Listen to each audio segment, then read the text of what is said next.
Coucou, bienvenue sur ma chaîne ASMR. Aujourd'hui, je vais vous présenter The Art of Arrietty, qui n'est autre qu'un animé du studio Ghibli que j'ai vu récemment sur Netflix et très honnêtement, j'ai adoré l'univers. J'ai regardé plusieurs studios Ghibli, mais en tout cas ceux qui étaient disponibles sur la plateforme, celui-ci m'a particulièrement plu. Et donc j'ai décidé de vous présenter l'univers de cet animé. Voilà, j'espère que ça vous plaira. C'est parti. J'ai tout simplement ouvert le carton face caméra et ensuite je changerai de position. Allez hop, on va découvrir.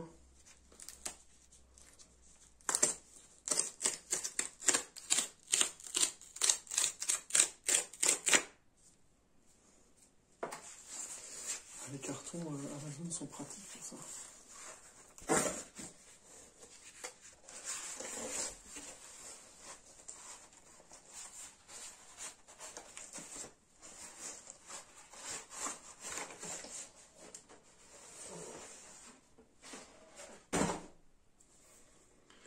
The Art of the Secret World of Arrietty. Voilà. J'espère que ça va vous plaire. On se retrouve avec un peu plus de lumière. On distingue un peu mieux le livre. The Secret World of Arrietty. Très joli. Visuel. Moi j'aime bien en tout cas, hein, ça fait vraiment joli. Hein. Ça a la belle gueule. Ah, on revoit un peu mieux la tranche.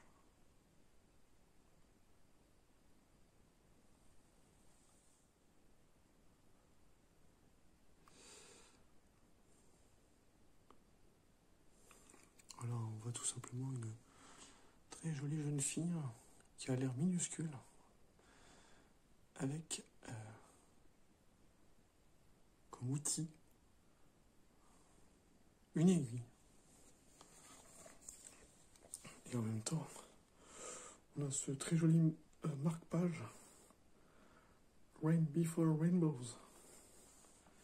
Un petit peu de publicité. Beautiful message of hope for children.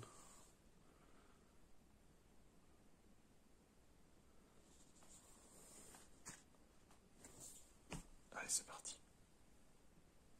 Là, vous avez la tranche.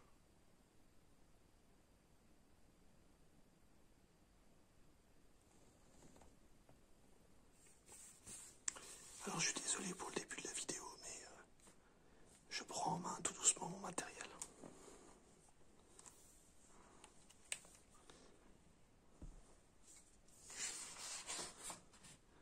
The Secret World of Arrietty.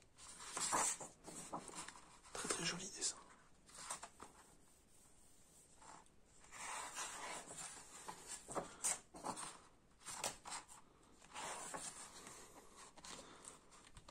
Je suis désolé s'il y a un peu de lumière. C'est vrai qu'il y a aussi des inconvénients.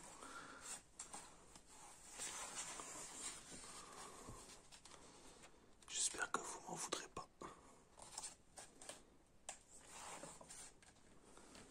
Alors il y a 246 pages, un peu plus.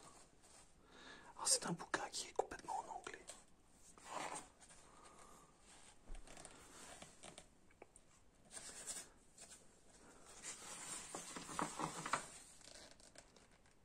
La pré-production.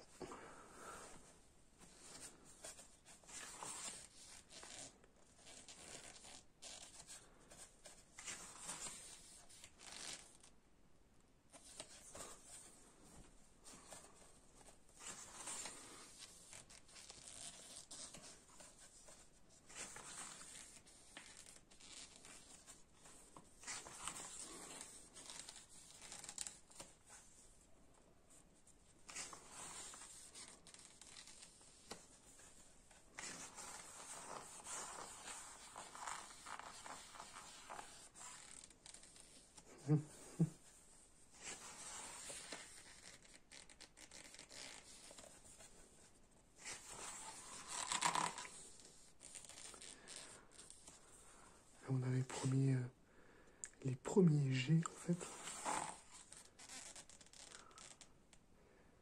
Très sympathique.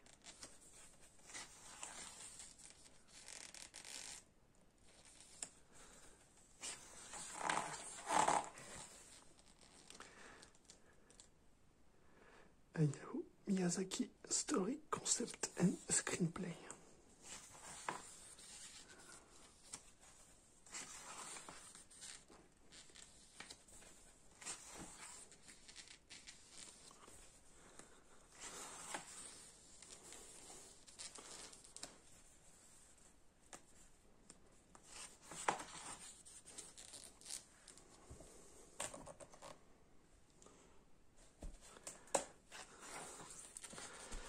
Alors, comme la plupart des histoires de Miyazaki, vous avez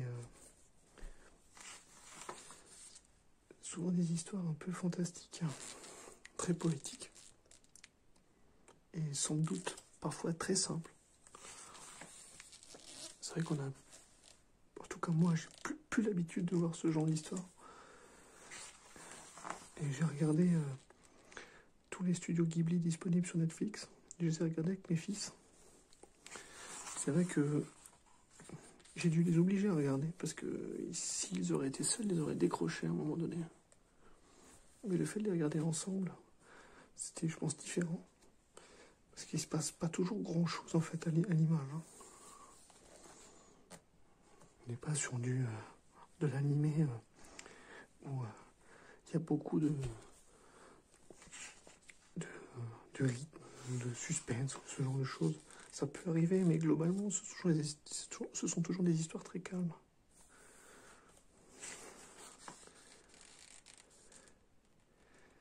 Donc là, on arrive à l'une des premières scènes du dessin animé. Là, vous êtes dans la chambre de la petite fille qui, en fait, passe son temps à sortir à l'extérieur de la maison pour récolter diverses choses de la nature. Alors évidemment, ce sont que des personnes toutes petites, et elles vivent dans leur propre maison, qui elle-même est installée dans le placard à l'entrée d'une vraie maison.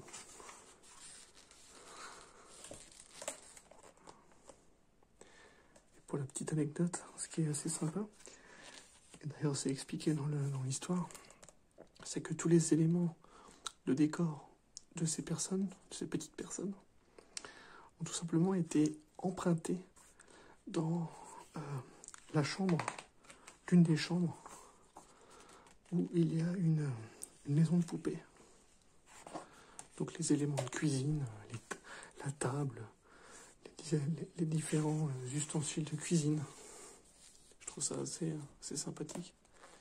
Donc là vous avez la maison réelle. Et en même temps, on vous raconte un petit garçon qui habite ici. En tout cas, qui a été mis là, on va dire, pour se reposer, car il est gravement malade. Je ne sais pas trop qu'est-ce qu'il a, mais il est gravement malade.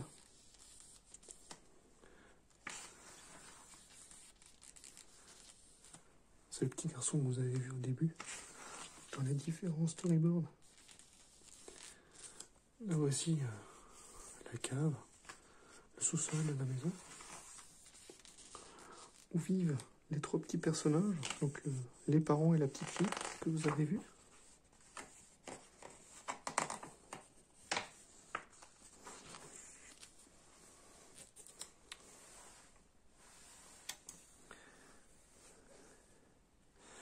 Là vous avez les éléments, les décors qui vous présentent la petite maison où habite la toute petite famille.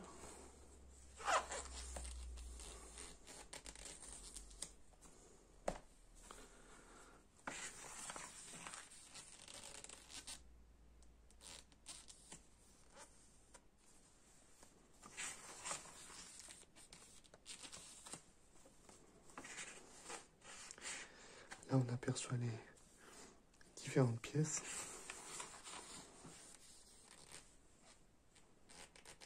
Vous voyez, avec des boutons. Une montre. Vous avez que le cadran, en fait, de la montre que vous pouvez mettre au poignet. Ça fourmille de détails, en fait. Là, on a un petit pot de fleurs qui fait office de cheminée.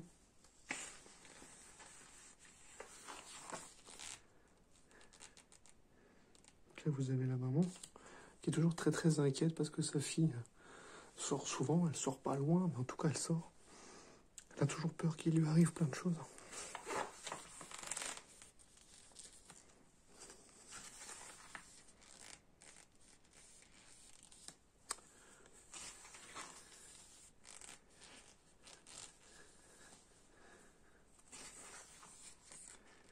Et là, on voit le papa qui a l'habitude de sortir, mais dans la maison, pour récupérer différentes choses, du sucre, entre autres. C'est d'ailleurs ce qu'il va faire avec sa fille un soir. Ils sortent la nuit pour aller dans la maison, à l'étage, et récupérer différentes choses pour pas mourir de faim.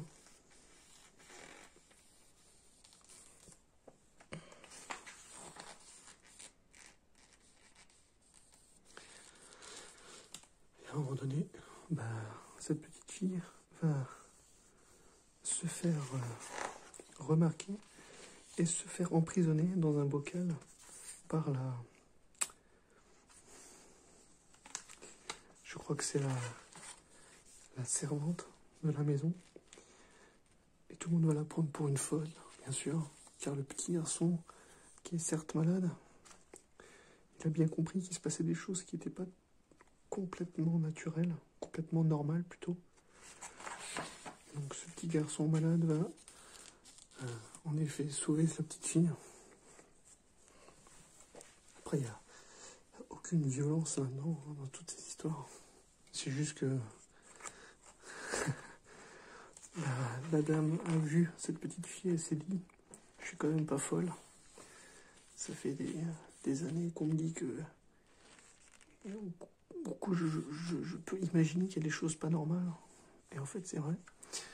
Mais évidemment, entre-temps, le garçon va récupérer cette gamine. Et, on va dire, l'hôtesse de maison ne pourra pas prouver qu'elle existe, quoi. Enfin, c'est assez sympathique. Une espèce de petite course-poursuite, là.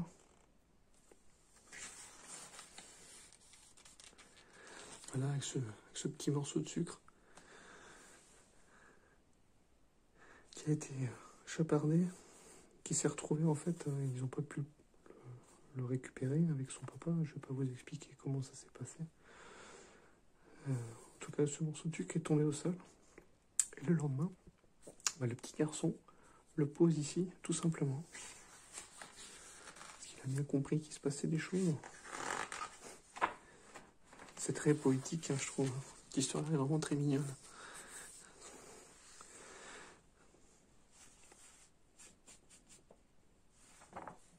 Il y a aussi des easter eggs. J'ai déjà remarqué des easter eggs qui reviennent dans la plupart des dessins animés Ghibli. Ça peut être les personnages qui peuvent avoir une ressemblance par rapport aux autres dessins animés. C'est assez intéressant, quoi.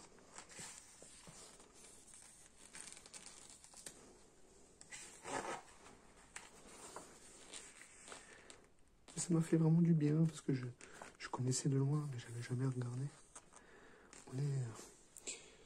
On est dans un dessin animé où il y a des choses, je dirais, banales qui peuvent se passer, mais c'est même pour un adulte, c'est pas évident de se mettre dans le bain, je trouve. C'est des choses simples, en fait, de la vie. Hein. Pas dans celui-là, mais par exemple dans un autre, où vous allez à l'école, où vous levez, vous prenez votre petit-déj, vous êtes en collège, vous revenez chez vous, vous aidez votre mère ranger les courses, ce genre de choses, quoi. Choses très très basiques. Là, on a vu le chat.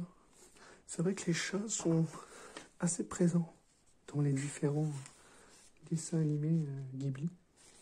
Ils reviennent souvent. Voici le petit garçon, très malade.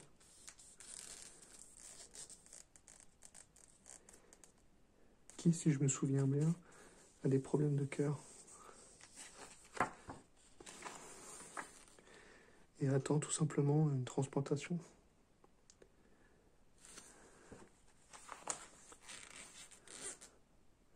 Ainsi donc là, je pense que c'est la bonne à tout faire, quoi. Ah, ça c'est la petite maison en fait, où tout a été chapardé à l'époque. Un très joli visuel, magnifique.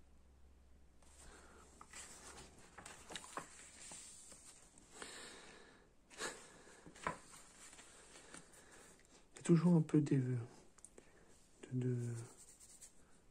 parfois des briques fantasy, de fantastique aussi dans la plupart des Ghibli. Je les ai pas tous vus, hein, malheureusement, ils sont pas tous sur Netflix.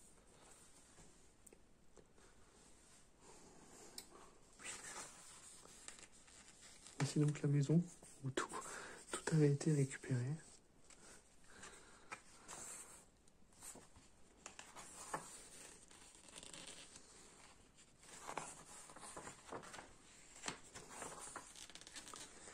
Des papiers de très très bonne qualité. Hein.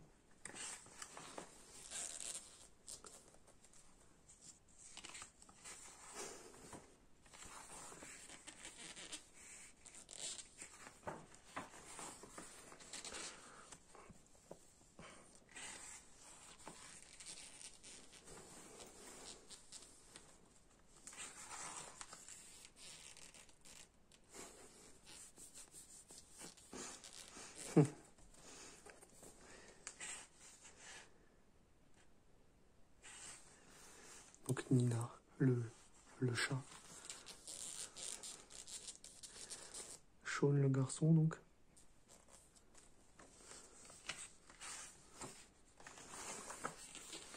Ah ouais, magnifique.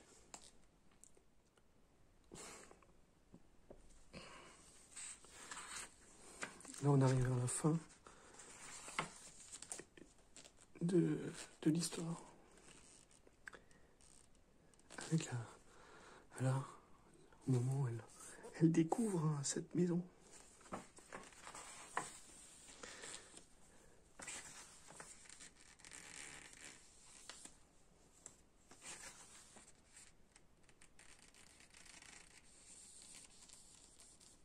Ah non, je raconte des bêtises. Oh, je suis complètement trompé. C'est vrai, c'est pas la fille qui se fait attraper, c'est la maman. Mais oui, comment j'ai pu me confondre? C'est la fille qui la retrouve.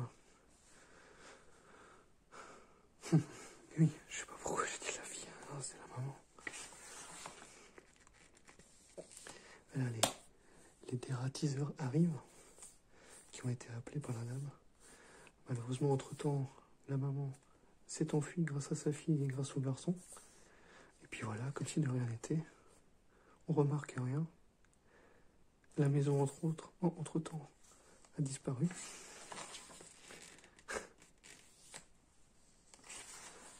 Je suis trompé, ouais. C'est la maman qui se fait kidnapper.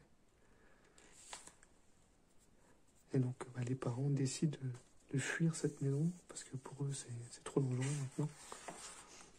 La petite fille s'en veut beaucoup, parce que c'est à force de sortir que les gens ont vraiment découvert le poteau rose, même si ça fait apparemment très très longtemps que les gens de petite taille habitent dans cette maison.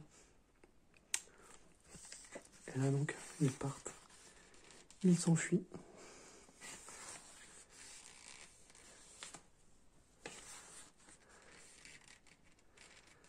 Et voilà les adieux au chat et au garçon qui lui redonne un bout de sucre. Et puis là, on les voit quitter en fait avec ce personnage là. Alors on sait pas d'où ils viennent, en tout cas il est venu après l'appel du papa. Il est venu tout simplement les chercher.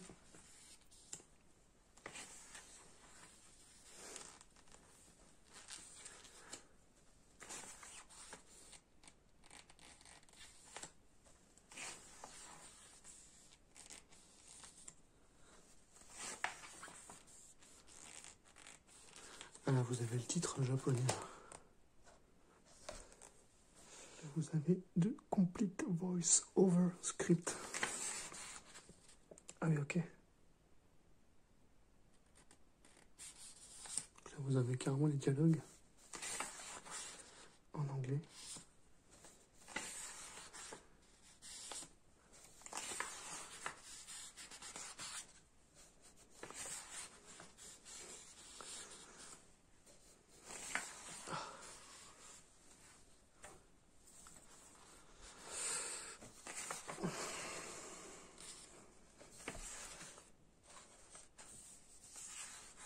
Tous les dialogues, très intéressants ça.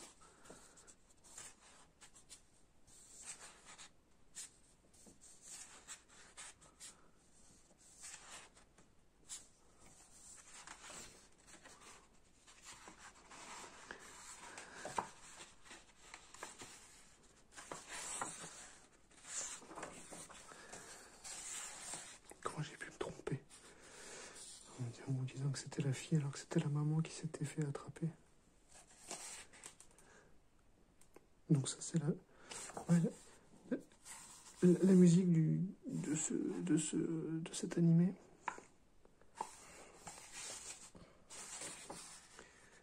Là il y en a encore une autre. Le thème principal. Là une petite fille de 14 ans.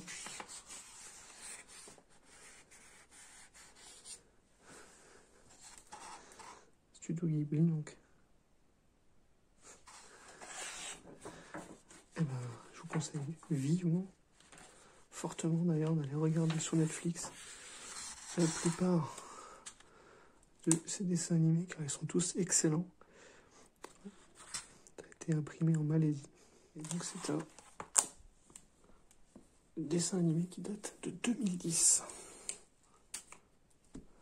Sachant que les premiers studios Ghibli datent des années 80.